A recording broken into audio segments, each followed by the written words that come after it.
Ismail akan membahas tentang manusia dan lingkungan. Jadi sebelum kita membahas tentang manusia dan lingkungan, kita harus mengetahui pengertian dari manusia itu sendiri. Jadi manusia adalah makhluk hidup ciptaan Tuhan dengan segala fungsi dan potensinya yang aturan pada hukum alam. Manusia itu sendiri mengalami kelahiran, pertumbuhan, perkembangan, serta pada akhirnya akan mengalami kematian atau meninggal, serta terkait berinteraksi dengan alam dan lingkungannya dalam sebuah hubungan timbal balik, baik itu hubungan timbal balik positif maupun hubungan timbal balik negatif. Jadi dalam kehidupan manusia, lingkungan merupakan faktor yang cukup signifikan. Kenapa dikatakan signifikan? Karena sejak dilahirkan ke dunia, manusia itu langsung ditempatkan pada lingkungannya. Lingkungan itu sendiri dapat dibagi menjadi dua jenis lingkungan, yaitu lingkungan sosial dan lingkungan hidup atau lingkungan alam. Bila kita berbicara tentang lingkungan hidup atau dikenal juga sebagai lingkungan non-fisik, tentunya berkaitan dengan keberadaan manusia di lingkungan sosialnya, di mana manusia saling melakukan interaksi sosial. Peran sebagai makhluk sosial bermakna bahwa manusia selalu membutuhkan manusia lainnya atau manusia sebagai makhluk sosial. Kemudian lingkungan hidup itu dia terdiri dari dua faktor penyusunnya, yaitu yang pertama faktor biotik atau faktor yang tidak hidup, di mana terdiri dari tanah, air, cuaca, suhu udara dan lain sebagainya. Kemudian yang kedua adalah faktor biotik, di mana atau yang dikenal dengan faktor yang hidup, yang itu terdiri dari manusia, hewan dan tumbuhan. Lingkungan hidup merupakan sumber penting bagi keberlangsungan hidup manusia di muka bumi ini. Manusia dapat bertahan hidup berkat apa yang dianugerahkan oleh Tuhan Yang Maha Esa di alam ini. Manusia dapat memanfaatkan semua yang ada di alam ini untuk mencukupi kebutuhan hidupnya. Hal ini dikarenakan lingkungan memiliki daya dukung, yaitu kemampuan untuk mendukung perkehidupan manusia dan makhluk hidup lainnya. Secara singkat, kita dapat menguraikan arti penting lingkungan bagi kehidupan manusia, yaitu sebagai berikut. Yang pertama, lingkungan itu merupakan tempat manusia hidup dan bertahan hidup, di mana manusia tumbuh dan berkembang di lingkungan itu sendiri. Kemudian yang kedua adalah lingkungan merupakan sumber utama bagi keberlangsungan hidup manusia di dunia. Terus yang ketiga, lingkungan memberikan pengaruh bagi perkembangan diri dan karakteristik manusia. Jadi lingkungan itu dia sangat mempengaruhi karakteristik dari diri manusia itu sendiri. Kemudian yang keempat adalah lingkungan menjadi tatanan bagi manusia dan diolah demi peradaban hidup manusia.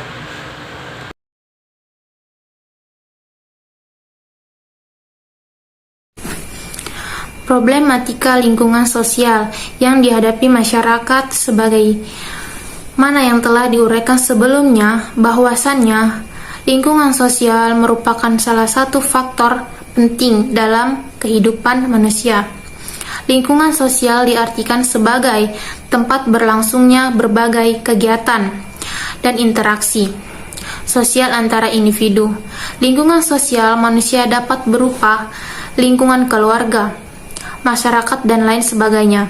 Manusia ketika lahir langsung berada di tengah-tengah lingkungan sosialnya, yaitu keluarga. Kehidupan di lingkungan sosial manusia beragam bentuk dan aktivitas. Banyak peranata sosial, aneka bentuk interaksi, dan lain sebagainya. Bentuk-bentuk interaksi sosial. Yang pertama, kerjasama. Kerjasama sebagai segala bentuk usaha guna mencapai tujuan bersama. Akomodasi digunakan dalam dua arti, yaitu pada suatu keadaan dan sebagai suatu proses. Akomodasi dalam arti keadaan menunjukkan kenyataan adanya keseimbangan dalam interaksi sosial. Akomodasi sebagai proses menunjukkan pada usaha manusia untuk meredakan pertentangan, yaitu usaha mencapai kestabilan. Ketiga, persaingan. Persaingan merupakan proses sosial di mana seseorang atau kelompok sosial bersaing untuk memperebutkan nilai atau keuntungan dalam kehidupan melalui cara menarik perhatian publik. Keempat, pertikaian. Pertikaian diartikan sebagai interaksi sosial di mana seseorang atau kelompok sosial berusaha memenuhi kebutuhannya dengan jalan menantang lawan dengan ancaman dan kekerasan. Terkait dengan problematika yang dihadapi masyarakat, selalu terkait dengan tindakan masyarakat yang bertentangan dengan norma atau hukum, atau segala sesuatu yang bersifat merusak. Faktor ini dapat muncul karena berbagai faktor seperti ekonomis, psikologis, atau faktor lainnya. Bentuk problematika sosial yang dihadapi masyarakat beragam bentuk berdasarkan faktor penyebabnya, maka dapat dikelompokkan menjadi: yang pertama, problematika sosial karena faktor ekonomis seperti kemiskinan, kelaparan, pengangguran. Kedua, problematika sosial karena faktor biologis seperti wabah, penyakit menular. Ketiga, problematika sosial karena faktor psikologis seperti bunuh diri, sakit jiwa, dan disorganisasi. Keempat, problematika sosial karena faktor kebudayaan seperti perceraian, kejahatan, kenakalan, konflik ras, dan konflik keagamaan.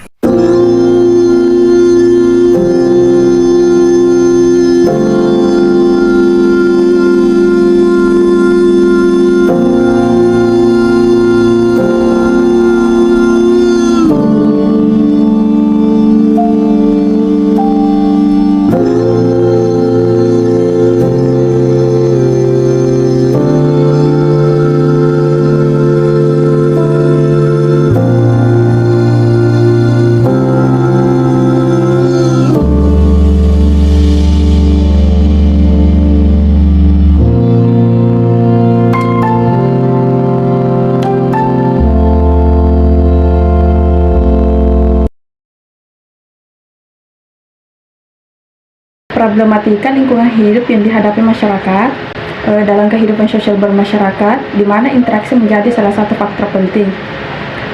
Problematika yang dihadapi masyarakat tidak hanya terkait dengan problematika sosial saja, namun problematika terkait lingkungan hidup atau lingkungan alam sekitar. Dewasa ini, problematika yang dihadapi masyarakat tidak hanya dihadapi di Indonesia, namun sudah menjadi isu global. Isu-isu kontemporer terkait lingkungan hidup tersebut menjadi perhatian bangsa atau komunitas masyarakat internasional. Ada banyak sekali isu-isu terkait lingkungan hidup yang perlu didiskusikan dan perlu mendapatkan perhatian dunia, sehingga dapat dicari solusi atau problematika tersebut. Beberapa isu lingkungan hidup tersebut. Nah, yang pertama, pemanasan global. Pemanasan global secara sederhana dapat dipahami sebagai bentuk perubahan iklim ekstrim yang lebih lanjut memicu terjadinya perubahan iklim. Isu ini telah muncul pada akhir 1980-an yang dengan cepat ditanggapi sebagai persoalan global. Pemanasan global disebabkan karena adanya rusaknya lapisan ozon bumi. Produksi CPC yang digunakan dalam alat semprot aerosol sebagai bahan pendingin lemari es atau pendingin ruangan, dan insulasi busa, dan sebagai zat pelarut dalam industri elektronika dan komputer dianggap sebagai bagian terjadinya pelapisan ozon bumi. Nah, yang kedua, persediaan air bersih. Salah satu sumber utama kehidupan manusia di muka bumi ini adalah air. Tanpa air, manusia tidak akan dapat bertahan hidup karena hampir semua aktivitas kehidupan manusia membutuhkan air, seperti mandi, minum, memasak, mencuci, dan lain-lain sebagainya. Tanpa air dapat dikatakan semua makhluk hidup akan punah. Nah, yang ketiga itu persediaan pangan dunia. Di samping air bersih, pangan merupakan komoditi penting dan strategi bagi keberlangsungan hidup. Hal ini karena pangan merupakan kebutuhan pokok manusia yang hakiki. Beberapa daerah terpenuhi kebutuhannya akan pangan, namun beberapa daerah juga masyarakat yang masih kekurangan pangan. sehingga problematika kekurangan pangan masih menjadi momok yang menghantui penduduk dunia. Salah satu faktor yang dianggap menjadi penyebab yaitu pertumbuhan penduduk manusia yang tidak sejalan dengan produksi pangan dunia, sehingga kekurangan pangan masih menjadi atau dapat juga dikarenakan faktor keadilan dalam pendistribusian sumber-sumber pangan tersebut yang tidak merata.